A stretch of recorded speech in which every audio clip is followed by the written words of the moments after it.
Detroit lost at their own game on Saturday, which to me is the biggest story of the game. Absolutely. You lost at the line of scrimmage, something you've dominated both sides of the ball for the last 7-8 weeks. Going into that game, you were the number one team since week 9 in total pressures. Think about that. Your Detroit Lions front seven, first in the NFL. Better than the Niners, better than the Eagles, better than a lot of these teams, better than the Cowboys. You had the most pressure since week 9.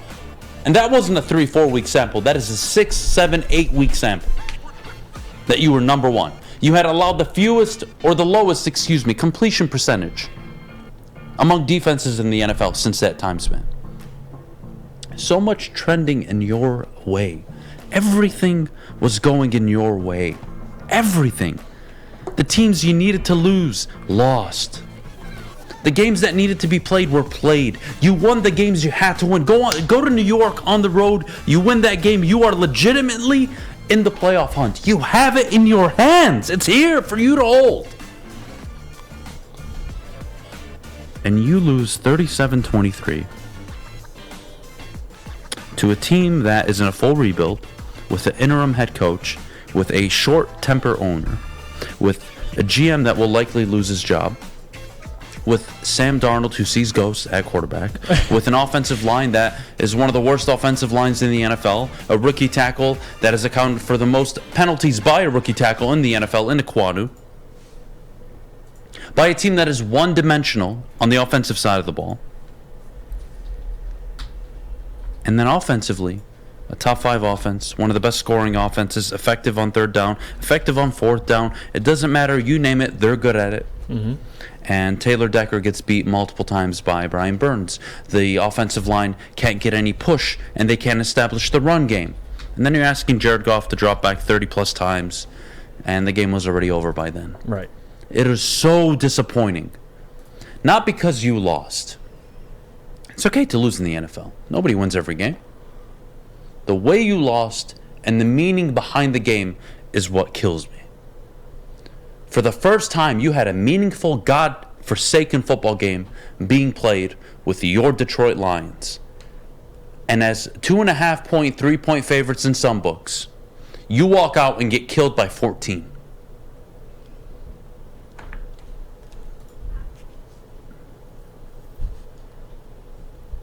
I'm trying really hard to buy.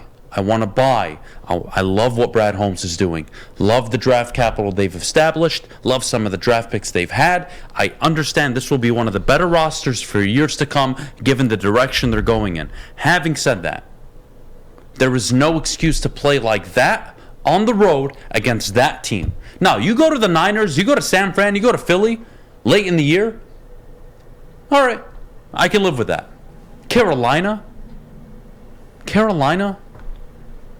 your season was in your hands. You win that game, you vault into the playoff picture. You have full control. You actually, if you win that game, only need to win one of your next 2 games.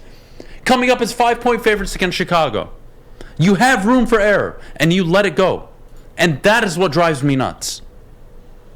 Because at the time where you needed your team and your coaches to all be ready, they weren't. None of them were. Not Dan Campbell, not Ben Johnson, not Aaron Glenn. None of the players offensively or defensively. Nobody was ready. And that blows my mind that a coach can come out after the game, not just Dan, any coach, and say, that's on me. Didn't have the players ready to go, man. How? What the fuck are you doing all week, huh? How? It's the NFL. You are paid to play on Sunday, in this case Saturday. How are you not up for a game? How are you not up for the biggest game of your fucking franchise's history since what, 2016? Mm-hmm. How are you not up for a road game against a team that has been struggling? A team with an interim head coach. A team with no quarterback. A team with no offensive line. And you get pushed around and bullied? And you get manhandled at your own game? So disappointing, Jeff. Yeah, they didn't execute. I think that was the big thing. I mean, you can prepare all week and get in the right mindset, but they didn't show up physically. They didn't show up mentally. They just looked completely checked out on both sides. And again, it was really the fumble, and whether it was Frank Ragnow or Jared Goff, whatever it may be, that sucked the momentum out of the entirety of the game. I mean, you have a chance to go up, you cut the defense down, you drive all the way down the field, and then you turn the ball over. And not just that, which they haven't done. The offense has been really good at taking care of the ball. They turn the ball over, but then the defense doesn't bail them out. You allow the Carolina Panthers to go down the field and score. I think they went 90 yards twice, that's inexcusable. I mean, I talked about you can't give this offense a short field. Who cares? Give them a full field. They still scored twice. So they didn't show up to play. Whether I get Dan takes blame as he should. He's the head coach. I'm not going to sit here and completely destroy Dan. I think it was more about this defense, a young defense, not showing up to play. The Carolina Panthers, they understood what was at stake. I'm sure the Lions did as well. They knew what was on the rise with the playoffs and what was at stake. They didn't execute. Carolina wanted it more, and it played out that way. They won by 14 points. But all that being said, Adam, no matter how bad this defense is, to see them lose that bad, and again, at their own game, Jared Goff leading the team in rushing, they couldn't get anything going on the ground. They couldn't protect Goff, which they've done really well over the last couple weeks. Everything that could have went wrong, Sam Flannel. I mean, it was the worst defensive performance of the season, and that includes the game where they gave up 48 to Seattle, 41 offensive points, and never forced them to punt. This was worse. I think I could have played running back and got 4.5 yards per carry in the last game with some of the holes that the bad Carolina Panthers offensive line was opening up, and I think my 40 time is like 6.5. I could have ran through those holes. I mean, that's the thing. It didn't matter who they were playing at running back, whether it be Deontay Foreman, Chuba Hubbard, Raheem Blackshear, and even Sam Darnold. They were getting yards. They were getting touchdowns. It was in a game where the Lions could have gone over 500. When, now that we look back, a game that they could have been in a playoff position on Christmas morning. It could have been one of the happiest Christmases for all Lions fans in many, many years, and they blew a golden opportunity. I mean, like I said before, though, the big measure of this team is how they respond, because they can't let that one loss turn into two. They gotta be up for the game against Chicago. But it definitely is, it's alarming that they got punked, they got bullied. Carolina obviously wanted it more, and I don't usually I think that's a little bit played out of a saying, but yesterday, it was true. The Carolina Panthers wanted that game more. They took the Lions' manhood. The Lions kind of puckered. They got punched in the mouth and never recovered, and it was so disappointing because in that big run, the Lions actually showed that grit that they were preaching during Hard Knocks. The defense was improved. The offensive line was bullying other teams. They were often the bully. And in this game, it was just insane how soft they look, how they made the freaking Carolina Panthers look like one of the best running teams in NFL history. Look like those Broncos teams where they could put anyone at running back and they'd get 1,000 yards. It was a disgraceful performance in so many levels, and it was just so disappointing. You know what's worse? Sam Darnold posted a passer rating of 120. You know when's the last time he did that? Did he ever do that? Week 11. Oh, I was going to say week 1 against the Lions is rookie year. No. Week 11, 2019, the Green Bay Packers. I mean, but that's the thing, though. That. You wanted Sam Darnold to have to beat us because I don't think Sam Darnold can win a game and play an effective game when the running game doesn't give him support. But you could have put me at quarterback. I can hand the ball off to He Deontay completed Foreman. passes for 47 yards, 36 yards, 43 yards, 18, 17, 12, and 12. I understand that he played well as the game went on. He made a couple of huge throws, including that deep ball to DJ Moore. But the thing is, the Panthers, did they even pass the ball once on their opening drive to go up 7-0? I don't think they did. It was started... No, 0 passes on that first drive. 0 passes on that first drive. That's what you can't have happen. That was the one thing that, as Lions fans, we should have been concerned about. Lions fans. Sam, how are you going to force Sam Darnold to make errors when he's handing the ball off? I mean... I mean, they made Sam Darnold look like a competent quarterback, and that's the one thing. Hey, the Lions have done it twice. Like I said, maybe the two worst Lions losses in the last 5 years have come to Sam Darnold quarterback teams. That's a statistical anomaly unlike anything I've ever seen. It was just a terrible, terrible, terrible performance. But after all that negativity, I want to just put it out there that not all is lost.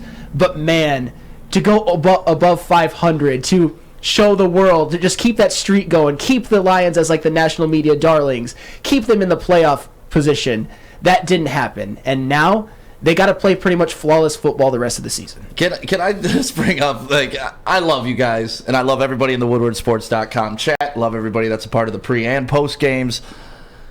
when the Lions were 6-1, it was Dan Campbell's king of the world. Jamal Williams should be in the Pro Bowl. Like, we were going nuts. Now it's Jameson Williams a bust. Dan Campbell doesn't know how to coach. They shouldn't resign Jamal Williams. Is everybody like kind of over panicking today? Because Absolutely. Yes, they got punched square in the mouth, and if they get punched square in the mouth next week, I'll be concerned. But I'm hoping this is just a one-off anomaly on the road thing. But are you guys thinking this is what we saw last week? Is that the real Lions team? I or don't is that know. what's scaring you? You don't know. I don't know. That's the fucking problem. Yeah. Because Friday I said 1-6, 6-1. Which one is it? You have 3 games to figure it out. Which one are you? Now, I like to think realistically, Stick, especially this year, given the talent they have, given the season, that they're somewhere between those two. I don't think they're as bad as 1-6. I don't think they're as good as 6-1. So they're somewhere between that. So you have 3 games to tell me which one you are more of. And again, I don't. It's not that Dan Campbell can't coach. It's not that Jameson Williams is a bust. I think that's all just people kind of upset and frustrated in the moment. Absolutely. But to me, the biggest problem is that was the game, Stick. That was it. That was your season. You would have vaulted into head coach of the year, Nick Sirianni, and the Eagles lost. You would have vaulted him. You would have had one of the Cinderella stories of all time. And for that game, you didn't show up. But is that a good thing? That's the question, right? No, that's never a good thing. And I know it's easy to look forward and say, because we all see the 2 first-round picks, 2 second-round picks, salary cap space. I get it. It's easy to say next year maybe this is a good loss that they learn from, and next year they're a playoff team. That's why next week I'll know if this was something I'm panicking about, or if this is a carryover for the rest of the season. I'm glad you said that, because that was the first point I made when you weren't here. Alex was teeing, but my real question for the SOL people is, how do they respond this week against Chicago?